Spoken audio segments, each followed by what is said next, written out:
ਹੁਣ ਇੱਕ ਹੋਰ ਤੁਹਾਨੂੰ ਜੋੜਾ ਦਿਖਾ ਰਹੇ ਹਾਂ, ਸਲਾਰੇ ਟੈਡੀ। ਇਹਨਾਂ ਦਾ ਵੀ ਬਹੁਤ ਅੱਛਾ ਰਿਜ਼ਲਟ ਹੈ। ਇਹਨਾਂ ਦਾ ਅਸੀਂ ਇੱਕ ਬੱਚਾ ਉਡਾਇਆ, 7 ਦਿਨ ਖੱਜਲ ਹੋ ਕੇ ਆਪਣੇ ਘਰ ਵਾਪਸ ਆਏ, ਕਿਸੇ ਦੇ ਘਰ ਨਹੀਂ ਬੈਠਿਆ। ਔਰ ਮਾਸ਼ਾਅੱਲਾ ਬਹੁਤ ਅੱਛਾ ਰਿਜ਼ਲਟ ਵੀ ਹੈ ਇਸ ਜੋੜੇ ਦਾ। ਸਲਾਰੇ ਟੈਡੀ ਦਿਖਾ ਰਹੇ ਹਾਂ ਦੀ ਅੱਖ,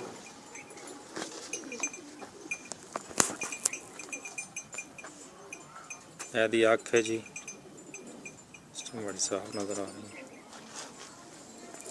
है। ये पंजे ने जी, ਇਹਦਾ ਕੁੰਡਾ ਹੈ ਜੀ। ਆਓ ਜੀ,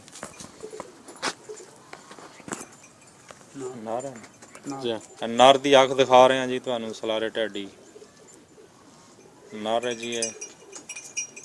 ਇਹਨਾਂ ਦਾ ਬੱਚਾ ਜਿਹੜਾ ਹੈ 7 ਦਿਨ ਖੱਜਲ ਹੋ ਕੇ ਵਾਪਸ ਆਇਆ ਆਪਣੇ ਘਰ। इतने अक्ल और प्रवाद और सियान सब कुछ ना बहुत ज़बरदस्त किस्म है। कुंडा दिखाओ जी, सलारे टैडी जी। चलो जी, है जी इस जोड़े की पहले असी अख दिखाईए, कुंडा ते पंजे। हुण इन्हां दी पूरी बॉडी शेप दिखा रहे हैं। सलारे टैडी बहुत अच्छा रिजल्ट दिता है इस जोड़े ने भी माशाअल्लाह। मैं उम्मीद है तुहानूं ये बहुत पसंद आउणगे।